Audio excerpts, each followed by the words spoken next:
किताबों पे, 2 पुस्तकों पे चर्चा करने के लिए इकट्ठा हुए हैं।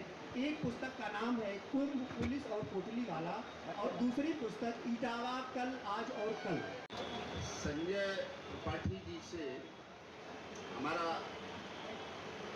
वास्ता 2007 से है, और जब मैं यहाँ लखनऊ में पुलिस अधीक्षक उनका पूरी हुआ करता तो आप लखीमपुर खीरी से ट्रांसफ़र होकर के अमर उजाला के क्राइम रिपोर्टर का काम किया करते थे। तब से आज लगभग हमारे सुनने 23 साल होने जा रहा है, और ये जान के ताज्जुब होगा कि पुलिस और पत्रकार का मोस्टली 36 का आंकड़ा रहता है, और हम लोगों का याराना दोस्ताना 23 साल से चल रहा है। और आज भी आप निर्भीक पत्रकारिता की मिसाल है, और जब देखा मौजूदा दौर में उस चौकटे में फिट नहीं बैठ पा रहे हैं, तो अपने आप को थोड़ा सा अलग भी कर लिए, अपना सेपरेट चैनल अपना सेपरेट कोई चैनल चलाने की व्यवस्था कर रहे हैं। और सच्चे अर्थों में कहा जाए तो आपने कभी भी हमारी उस दोस्ती को अपने व्यावसायिक उसमें आने नहीं दिया। जब भी कुछ गलत होता था, पुलिस की कमी रहती थी, तो आपके द्वारा उतना ही कटाक्ष मेरे ऊपर भी किया जाता था, पुलिस की कार्यप्रणाली पे किया जाता था। और उसके बाद शाम को हम लोग मिलते थे, चाय पीते थे बैठ करके, और मुस्कुराते भी थे। इंसानियत की मिसाल के तौर पे एक कोई रिक्शा चालक हुआ करता था, सरजू नाम है मुझे, और एक मिसाल है अपने आप में पत्रकारिता के। एक पत्रकार और पुलिस दोनों मिल जाए तो समाज का कितना भला कर सकते हैं, ये कहने की बात नहीं है।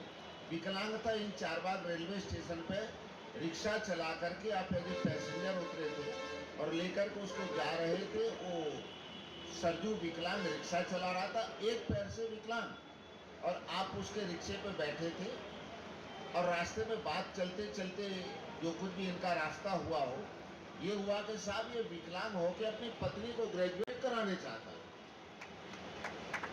ये मात्र एक पत्रकार को बताया, और इन्होंने एक अभियान के तौर पे, एक मिशन के तौर पे उस बात को लिया गंभीरता से। थोड़ा थोड़ा सहयोग हुआ, और पत्रकार और पुलिस दोनों ने मिल करके सरजू की बीवी को ग्रेजुएट कराया, और न केवल ग्रेजुएट कराया बल्कि सरजू की खुद नौकरी भी लगवाई जिला पंचायत विभाग में। तो मैं ये छोटा सा कहानी इसलिए कहना चाह रहा हूँ कि एक पत्रकार पुलिस दोनों अगर मिल जाएं तो समाज का कितना बड़ा उद्धार, समाज का कितना बड़ा कल्याण कार्य कर सकते हैं। ऐसा इनका व्यक्तित्व। आज भी इस कार्यक्रम के लिए कुंभ वाली पुस्तक पे चर्चा करने के लिए आपको अनुरोध किया था मैंने, तो आपने सहर्ष स्वीकृति दी और हमारे बीच उपस्थित रहे।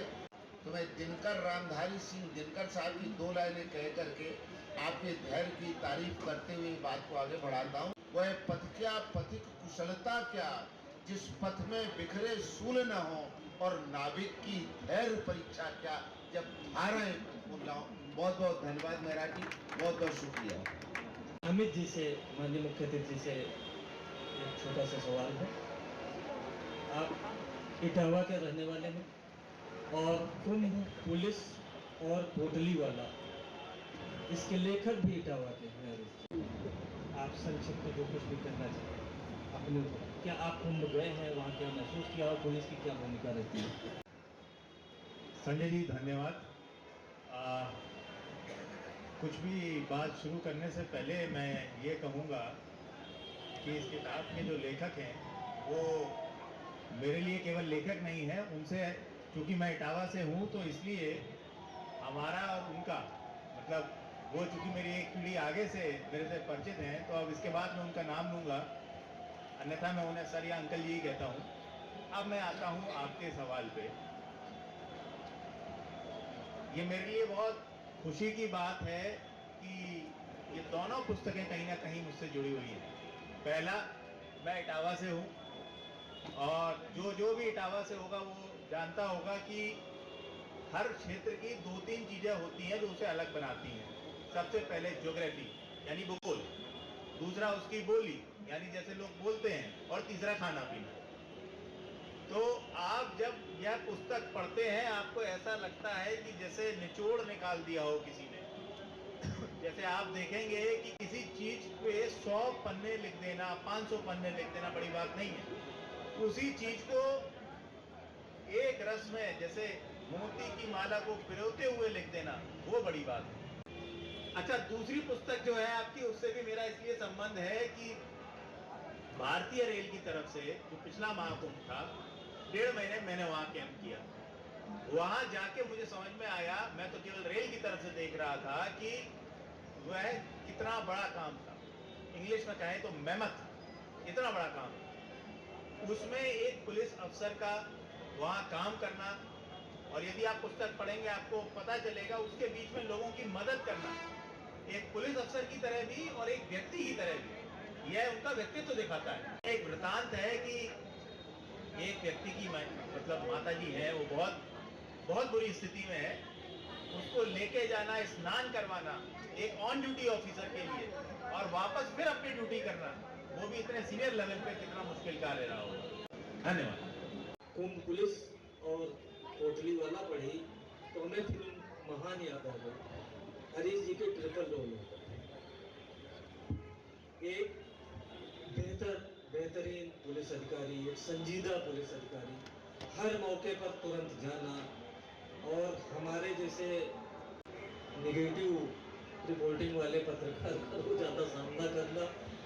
जिस दिन ज़्यादा तीखी खबर छपी होती थी उस दिन चाय की जगह कॉफ़ी पीते थे। अब जब मैंने ये कुंभ पुलिस और कोटली वाला पढ़ी, इससे पहले तक मुझे लगता था कुंभ एक मेला है जहाँ श्रद्धालु जाते हैं, फला तिथियों को जाकर के स्नान कर लेते हैं, पुण्य के लिए पाखंडी मानता था और ज़्यादा दिलचस्पी वगैरह नहीं थी।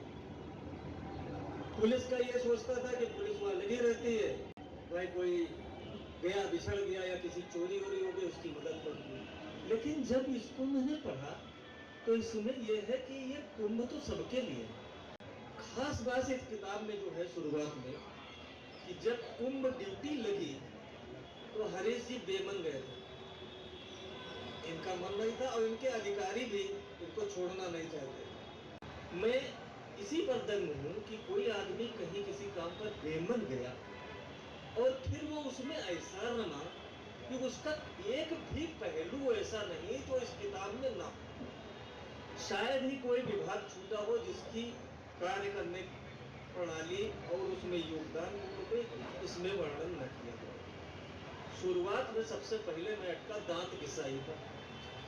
एक चैप्टर आया कि दांत घिसाई क्या है, तो जब पढ़ा तो पता चला कि रात वहाँ सबके यहाँ भंडारा चलता रहता है, आइए खाइए, और खाते समय जो दांत घिस जाते हैं उसके लिए दक्षिणा दी जाती है। तो सबसे अहम बात थी कि न सिर्फ हिंदुस्तान के विभिन्न राज्यों से बल्कि विदेशों से भी लोग कुंभ में जाते हैं, लाखों करोड़ों। अपने देश में भी भाषाएं फर्क है, थोड़ी थोड़ी देर बाद बोली बदल जाती है।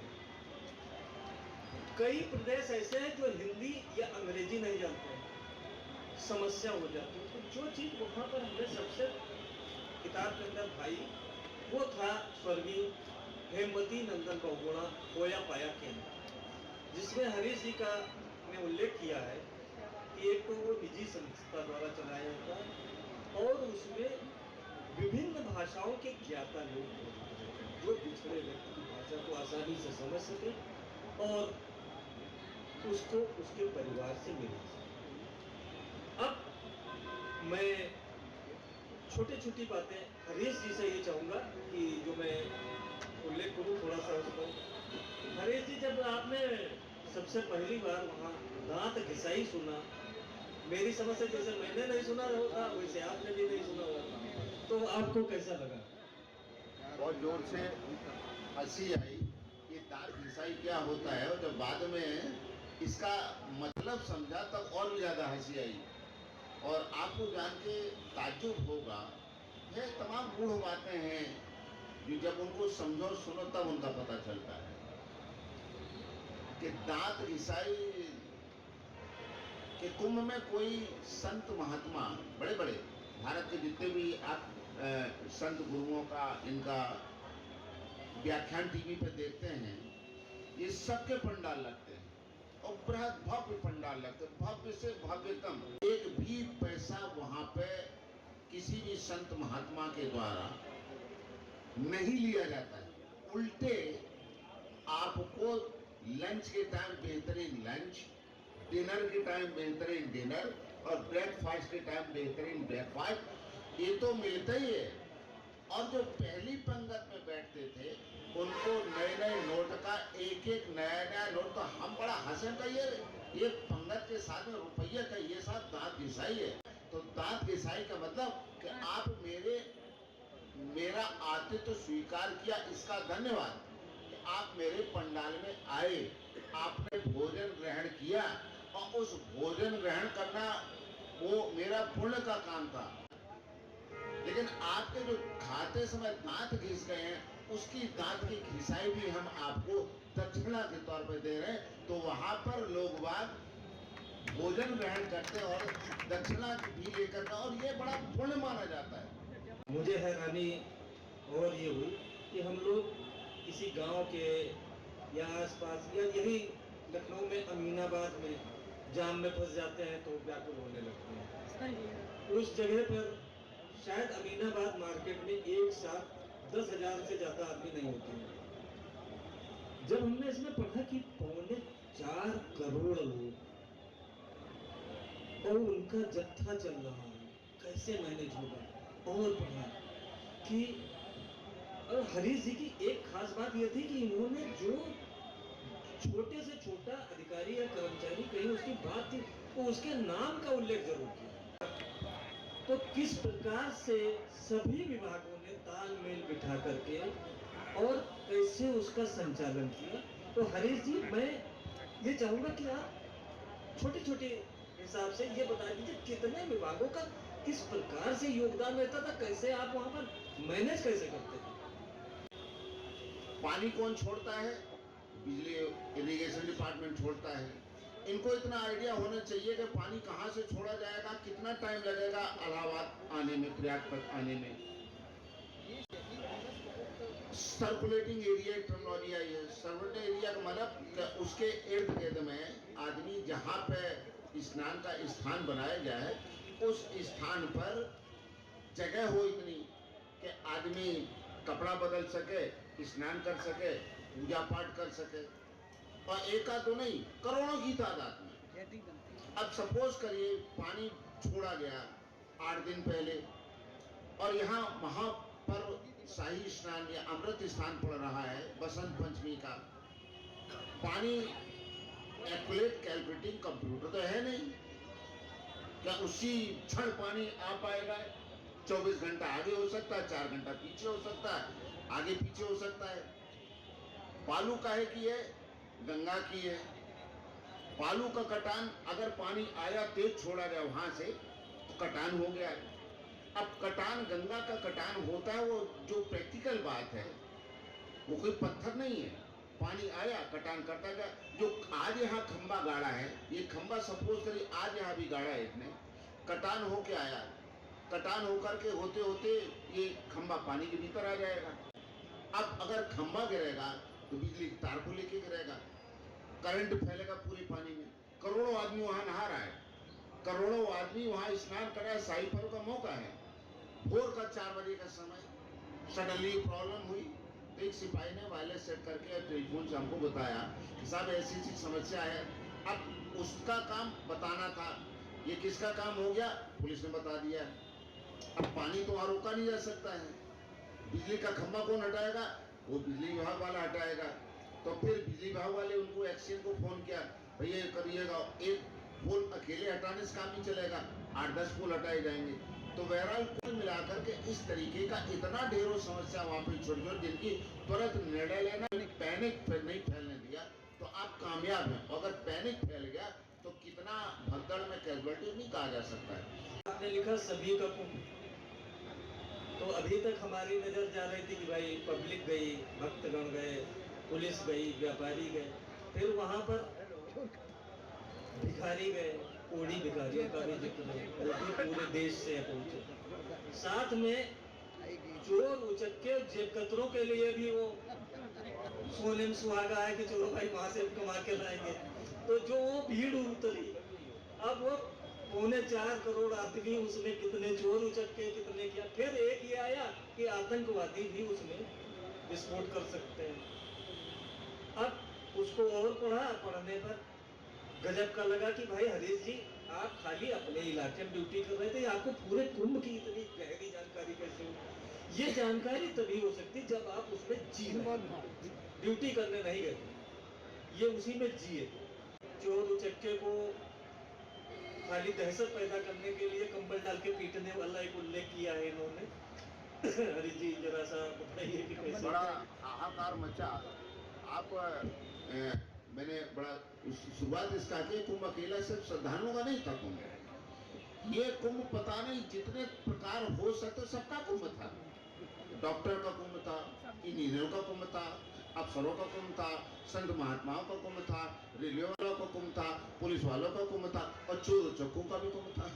वो भी तो इंतजार करते 6 साल तक, 6 साल 12 साल इंतजार करते, कुंभ पड़ेगा तब 12 साल के हिसाब पूरा कर लेंगे। पता चला कि एक दिन में पता चला जिस थाने में जाए 20 पॉकेट मार के साथ मेरा पर्स कट गया, मेरा पर्स कटा। बोले कब कटा? अरे साहब कपड़ा उतार के जैसे ही नहाने गए वैसे था पर्स कट गया। तो अब ये हुआ कि इसको कैसे निपटा जाए। बैठा कोई बोले यार ये बड़ा बदनामी हो रही है, पूरा पॉकेट मार बहुत आ गए हैं। तब तमाम बातें हुई, डिस्कस हुआ, पुलिस अपना प्रोफेशनल तरीके से काम करता है। अब कोई ट्रेडिशनल पुलिसिंग का तो तरीका था नहीं। कभी थाना चौकी ठीक है भाई उनका रजिस्टर 8 निकाला और चलो छांटो कितने चोर उचक्के सबके घर पे दबिश तो सबको उठाओ पकड़ो ये करा। अब वो तो महाकुंभ है। अब कोई सोच रहा राजस्थान से आया, कोई मध्य प्रदेश से आया, कोई ट्रैवल है, कोई कहीं का है, बड़ा पर चुनौती है तो झेलना है। तो अगर आप ऐसा करो किसी सिपाही को बना दो चोर और उसी के बीच बाजार में जाकर 2-4 से हम लोग कम्बल परेड कर देंगे, अच्छे मजा साले पकड़ेंगे कुछ। और ये प्रयोग बाकी सफल हुआ। एक सिपाही को डाल के कम्बल अमल ऐसे झूठ मूठ तरीके का क्या, काफी कारगर हुआ। और अगले दिन से साला चोर चक्के सभा में जो साले पकड़े जाने लगे। इस पुस्तक में, पुस्तक क्या मैं तो इसको ग्रंथ कहूंगा, क्योंकि इसमें भविष्य के लिए तमाम गाइडलाइन है कि कैसे हम सावधान रहें, क्या करें तो हमारा कुंभ सफल हो सकता है। एक महात्मा जी जल समाधि की घोषणा कर देते हैं और दूसरी थल समाधि की। हरीश जी परेशान है कि अगर ये गए मरे तब कितनी भीड़ होगी, कितने लोग उनको देखने के लिए उमड़ेंगे, कैसी व्यवस्था सब चरमरा जाएगी, रास्ते टूट जाएंगे, पुल टूट जाएंगे। वहां पर किस प्रकार से अपनी तकनीक से उन्होंने और सहयोगियों ने वहां पर मामला शांत कराया। और दोनों महात्मा, ना उन्होंने जल समाधि ली ना उन्होंने थल समाधि ली। श्यामानंद जी महाराज जी थे तो आदित्य वर्मा जी हमारे वहाँ के एडिशनल एसपी हुआ करते थे। और आश्रम का स्थान का नाम नहीं ध्यान आ रहा है। बहरहाल उन्होंने घोषणा कर दी साहब हम तो जल समाधि थल समाधि लेंगे। अब भाई महाकुंभ है, महाकुंभ में कोई आदमी समाधि ले ले, थल समाधि ले ले तो पहले क्रिएट होता है। हमारी जिम्मेदारी लोगों की जान माल की हिफाजत करना, न कि अब एक और है कि जैसे हम लोग यहाँ की व्यवस्था बनाने के लिए लोकल थाना पुलिस अपना सब करते हैं, महाकुंभ में भी उन पे भी हर एक क्या नाम है अखाड़े का अपना एक कोतवाल होता है और उसको सिंबॉलिक तौर पर उसके भी हाथ में एक डंडा दिया जाता है और वो महामंडलेश्वर की तरफ से। तो जब इस तरीके का घटना हुआ तो हम सीओ साहब बड़ा परेशान, सब वो गड्ढा खुदवा लिया, लकड़ियाँ मंगवा लिया, बोले इसी में बैठेंगे, ऊपर से कंट्रोल धनिया घटेंगे, फिर मिट्टी पाट लेंगे और हम यही समाधि कुंभ में ले जाएंगे। कुंभ में चर्चा में बने रहने के लिए बहुत ढेर सारे प्रयास करते हैं लोग बाग। तो वो भी एक श्यामन जी ने सोचा कि इस बहाने चर्चा में आ जाएंगे। अब सीओ साहब परेशान, सब परेशान, कैसे निपटा, नहीं निपट पाए, नहीं माने वो। फिर एक कुंभ में अखाड़ों के लिए भी एक एसपी रैंक का अधिकारी तैनात किया जाता है। गंगानाथ त्रिपाठी जी हुआ करते थे एसपी अखाड़ा। गंगानाथ त्रिपाठी जो बड़े एक्सपर्ट थे, उनको मैंने फोन किया, वो पर्टिकुलर बोले अच्छा ठीक फला पंडाल से रिलेटेड है। वो वहाँ के कोतवाल को गाड़ी में बैठाए लेके, और जैसे कोतवाल को देखा श्यामानंद जी ने, वो तुरंत चुपचाप अपना वो उठाए और आकर के गाड़ी में धीरे से बैठे बैठो, चलो धीरे से समस्या समाधान होगा। पुस्तक एक बहुत बड़ी सीख देती है शासन सत्ता सिस्टम के लिए। वो ये है कि जब कहीं जिले से बाहर ड्यूटी किसी की लगती, चाहे किसी विभाग का आदमी हो, तो अधिकारी हमेशा अपने चहेते को अपने पास रोकना और जो नाकारा हो उसको ड्यूटी पर भेजना, यही चुनता है। जब इस किताब को हमने पढ़ा और देखा कि अगर सारे नाकारा ही वहां पहुंच जाते हैं तो क्या ये कुंभ ऐसा सफल हो सकता था? इस पुस्तक में कई ऐसे पुलिस अधिकारियों कर्मचारियों का उल्लेख है जिन्हें हम तो आम भाषा में गोली गुरु कहते हैं कि आए और बात से ही काम चला गए। उन गोली गुरु ने यानी बातचीत में माहिर निपुण 2-3 ऐसे अधिकारी हैं जिन्होंने पूरे कुंभ में जिनकी हर कुंभ के हर जोन में लगभग सक्रिय भूमिका रही। मैं हरीश जी से चाहूंगा एक कोई ऐसा दिलचस्प किस्सा बताए जिसमें संत अड़े हुए हैं और पुलिस के अधिकारियों ने जाकर के उनके कान में मंत्र फूका और बनाया। अति सुंदर। ये तो ये बता दें कि बाकी में ब्रीफिंग, कोई भी काम हो उसमें ब्रीफिंग का बड़ा भारी योगदान होता है। एक आलोक शर्मा जी हमारे हुआ करते थे, आईजी साहब हुआ करते थे और इस समय बहुत सीनियर पोस्ट पे सेंट्रल डिप्यूटेशन में हैं, जिनका भी आपने हाल फिलहाल में नाम सुना होगा, डीजीपी बनने के उसमें उनका चल रहा है। तो ब्रीफिंग का बड़ा इंपॉर्टेंट है और कर्मचारी के दिमाग में ब्रीफिंग करके करते करते करते करते ये बात बैठाल दी जाती थी कि तुम यहाँ पर पुण्य कमाने आए हो, ड्यूटी करने नहीं आए हो। कोई भी काम को जब आप आस्था से जोड़ देंगे, विश्वास से जोड़ देंगे और उसको धार्मिकता की तरफ मोड़ देंगे तो बड़े से बड़ा काम आसान हो जाता है।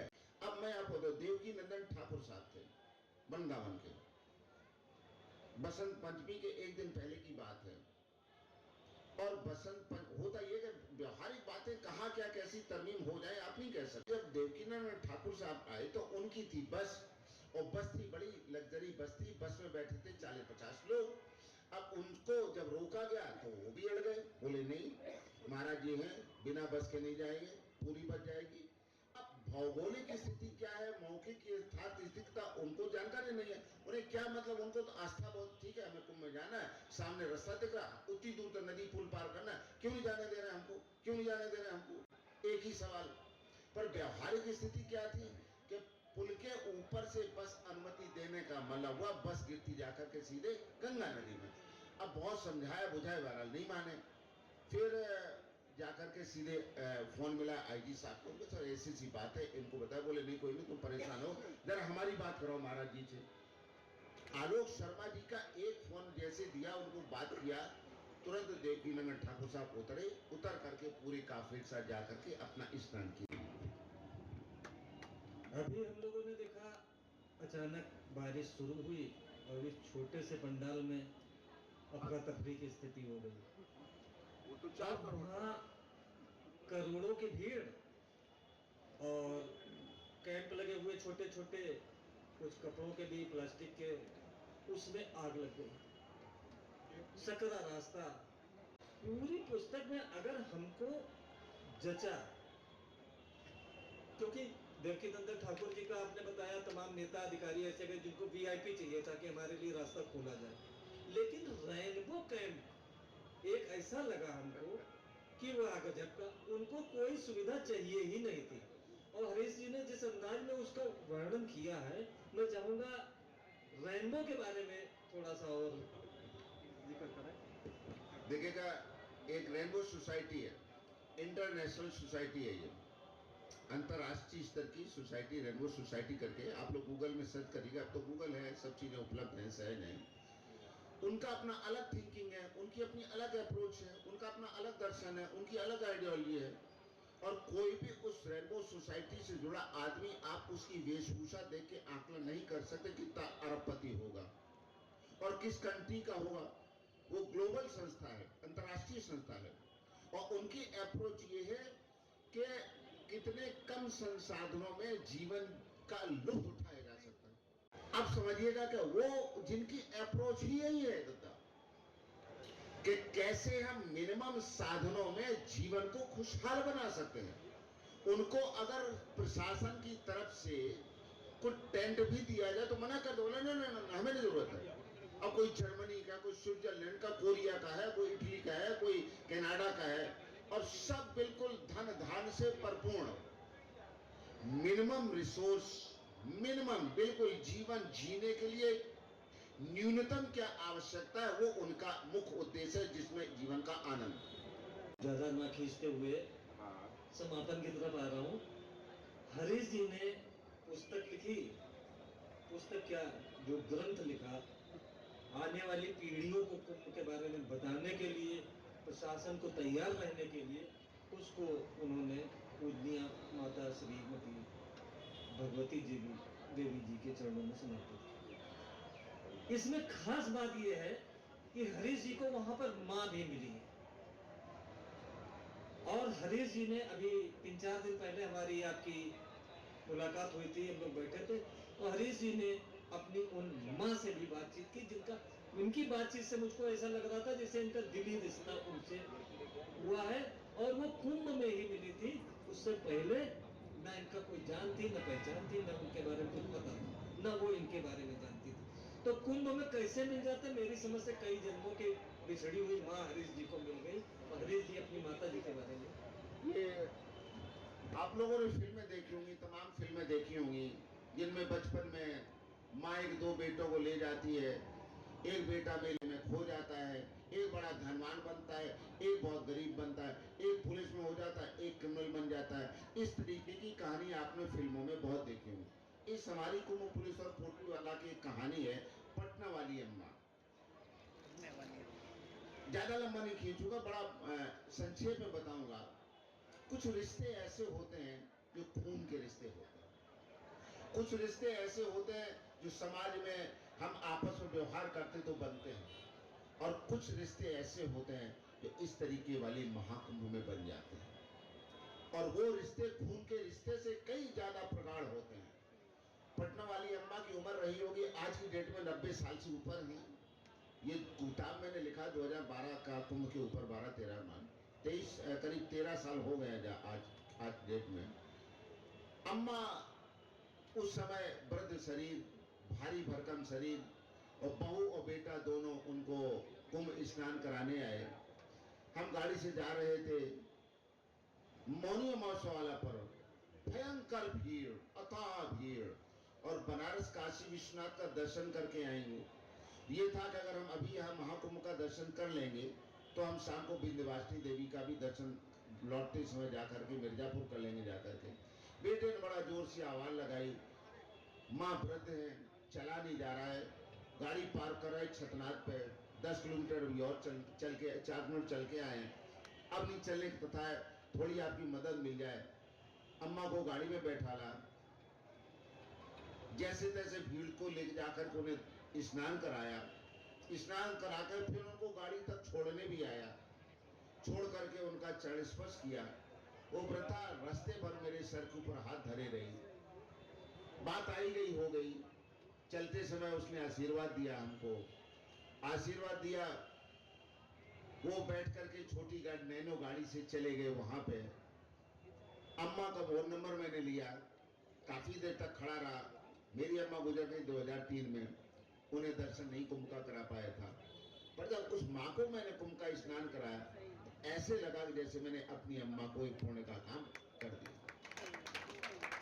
बात यही खत्म नहीं होती है। उसके बाद उनका नंबर मैंने लिया, काफी देर बात होती रही। फिर उसके बाद उनका नंबर हमारे से कहीं मोबाइल में पानी चला, नंबर डिलीट हो गया नंबर। तो हम सोचा लगता अम्मा से हमारा संबंध यहीं तक का था, अब अम्मा से संबंध हमारा दोबारा मुलाकात शायद ना हो पाए। मैं फॉरेन साइंस इंस्टीट्यूट अहमदाबाद में ट्रेनिंग के लिए गया, तो जैसे हमारी फ्लाइट अहमदाबाद में उतरी तो वैसे अम्मा का फोन आ गया, बोले लल्ला कहाँ हो? हम कहा अम्मा हम तो अहमदाबाद में। बोले लल्ला हम वो अहमदाबाद में, कहीं यहाँ क्या करने?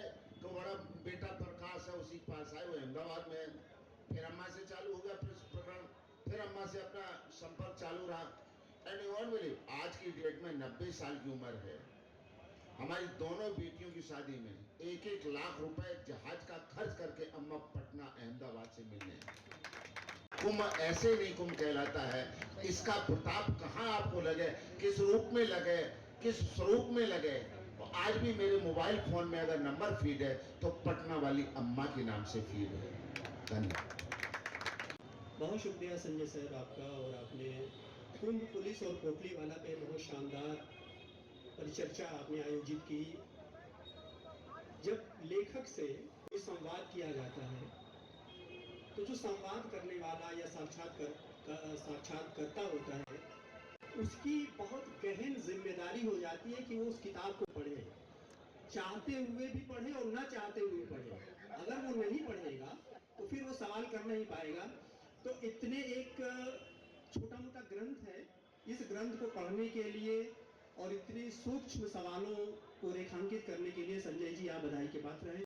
आपका बहुत बहुत शुक्रिया। अब हम अपने अगले चरण की तरफ प्रस्थान करते हैं और एक किताब है इटावा कल आज और कल, और इस पर बातचीत करेंगे।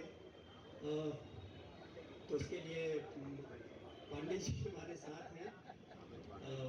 हम आपसे ही ये गुजारिश करेंगे पांडे जी कि पहले तो थोड़ा सा इटावा के बारे में संक्षेप में कुछ बताइए हमारे ऑडियंस को।